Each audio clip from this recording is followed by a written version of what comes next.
For the last few weeks, it has felt like Insta360 and DJI are playing a game of chess with their next generation 360 cameras.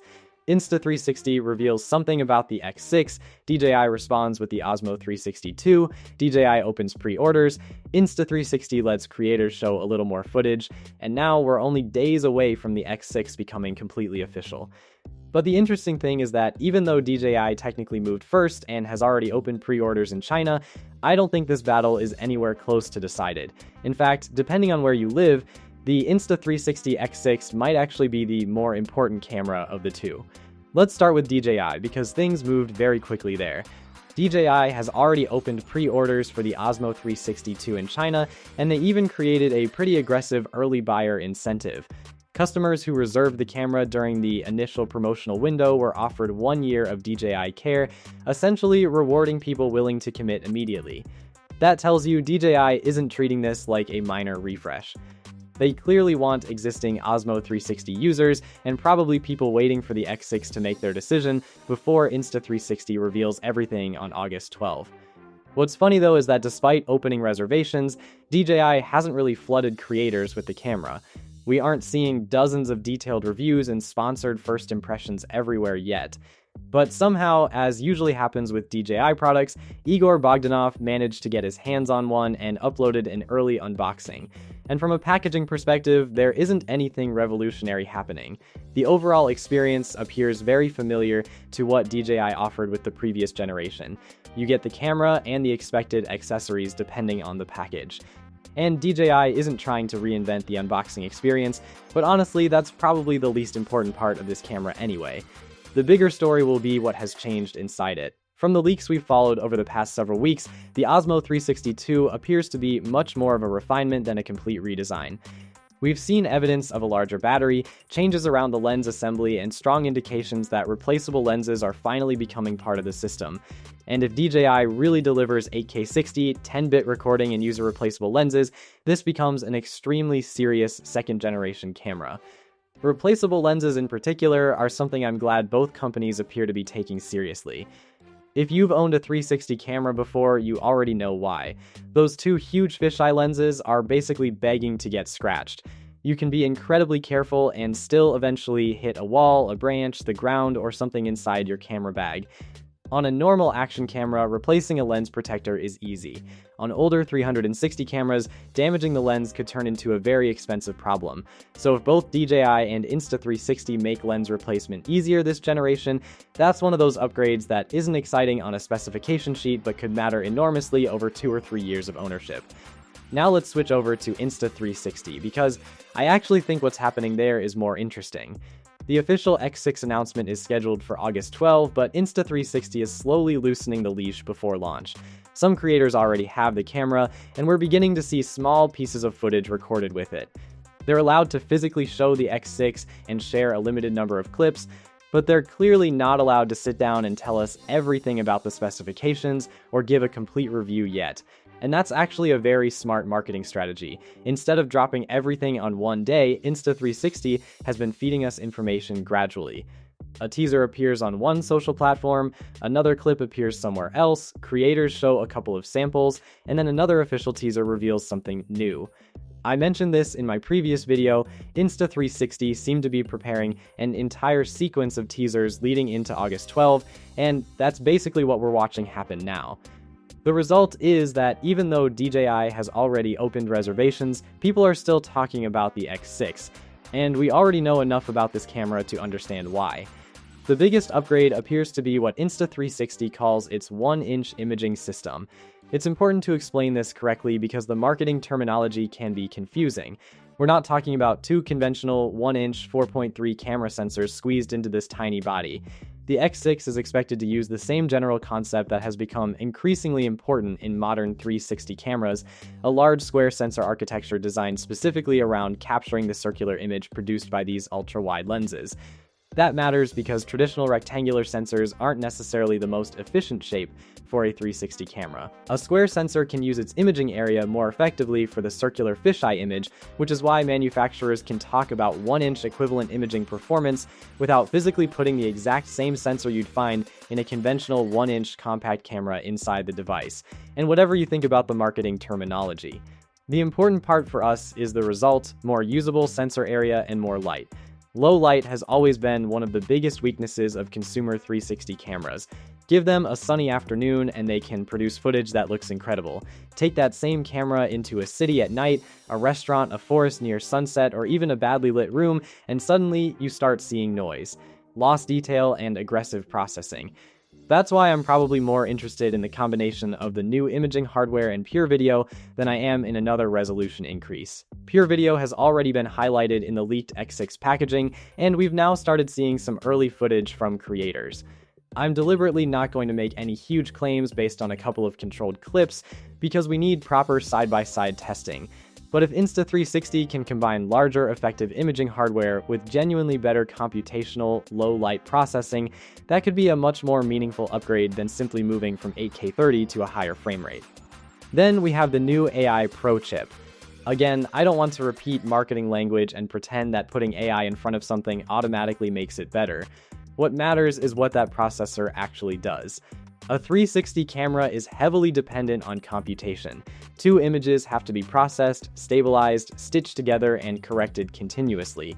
Add HDR, noise reduction, exposure balancing, tracking, and all of the computational features Insta360 has built into its ecosystem, and suddenly the processor becomes extremely important. So I'm interested to see whether the AI Pro chip actually produces cleaner stitching, better exposure transitions, improved low-light processing, or faster overall performance. Those are the kinds of improvements you notice after using the camera for a month, not necessarily during the first 5 minutes of an unboxing. Previous leaks have also pointed toward 8K recording at up to 50 frames per second, and we've seen references to 10-bit color. If both arrive in the final camera, the X6 is becoming much more creator-focused than previous generations. Higher frame rates at 8K are particularly useful with 360 footage because you're often reframing after recording. You're not necessarily using that entire 8K image as your final video, you're extracting a normal perspective from a portion of it. So every bit of resolution and temporal information helps. Battery life could be another major upgrade. The leaked retail packaging claims up to 140 minutes of 8K 30 recording. For comparison, Insta360 officially rated the previous X5 considerably lower under comparable high-resolution recording conditions. If the X6 can genuinely get close to that 140-minute figure in normal use, that's not a small improvement. That's the difference between constantly thinking about your battery and being able to take the camera out for a long session without worrying nearly as much. We've also seen replaceable lenses 2.0 mentioned directly on the leaked packaging, and underwater shooting is clearly part of Insta360's strategy again. The leaked manual referenced an invisible dive case, and the official teaser campaign has deliberately shown scuba and underwater scenes. So Insta360 isn't just positioning this as a travel camera, they're trying to make it an everything camera travel, action sports, underwater footage, low light, and professional content creation. And visually, we now know something else: there is a white X6. Some of the creators who are currently allowed to show the camera have revealed the white version, and I actually really like it. More importantly, those early comparison shots finally give us a proper idea of its physical size. The X6 appears noticeably more compact than the X5, while still being slightly taller than DJI's Osmo 360.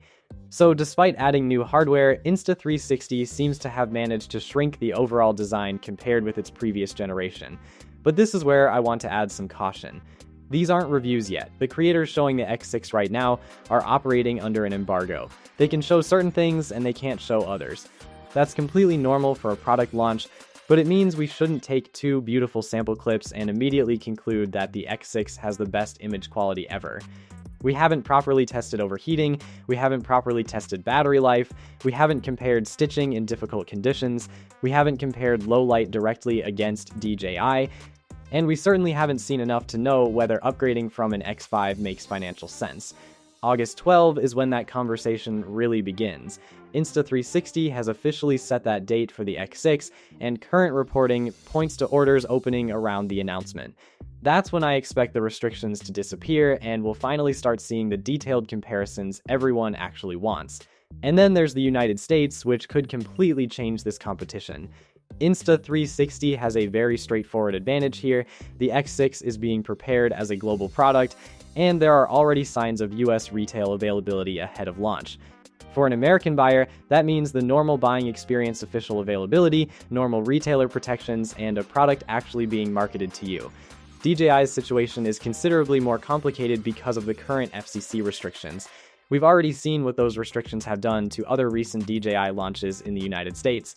Products that are readily available elsewhere haven't necessarily received normal US releases. However, there's an important wrinkle with the Osmo 360 II.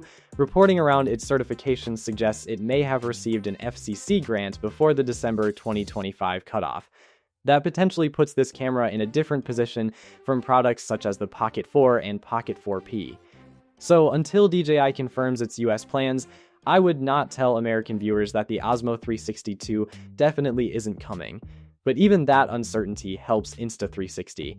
Imagine you're in the United States and you're ready to spend several $100s on a new 360 camera. One company gives you a clear launch date, local availability, normal warranty support, and retailers you already use. The other has an uncertain US rollout because of a regulatory situation completely outside the camera's actual performance. Even if DJI ultimately has the better camera, some buyers simply aren't going to wait around to find out. And that's why I think this battle is much more interesting than simply asking whether 8K50 is better than 8K60. DJI has moved first. Insta360 is about to respond. DJI appears to be emphasizing refinement, recording performance, and replaceable lenses. Insta360 is pushing larger effective imaging hardware, PureVideo, a new processor, improved battery life, and its extremely mature 360 software ecosystem. And depending on where you live, availability itself could become one of the biggest specifications of all. The good news is that we don't have to speculate for much longer. August 12 is almost here. Once the embargo fully lifts and we can see proper X6 reviews, we'll finally be able to judge this camera on something more useful than teaser videos and leaked boxes. And when I get access to these cameras, that's exactly how I want to approach the comparison. I'm not interested in telling you which company has the better marketing. I want to see which camera produces the better footage, which one handles low light better, which one stitches more reliably, which one lasts longer, which software experience is easier to live with, and ultimately which one deserves your money. Because right now, this is probably the most competitive the consumer 360 camera market has ever been. So before August 12 arrives, I want to know where you stand. If you had to spend your money today, would you go with DJI and the Osmo 360 II, or would you wait a few more days and see exactly what Insta360 has done with the X6? And if you're watching from the United States, does DJI's uncertain availability automatically push you toward Insta360? Let me know in the comments, because I think the answers are going to be very different depending on where everyone is watching from.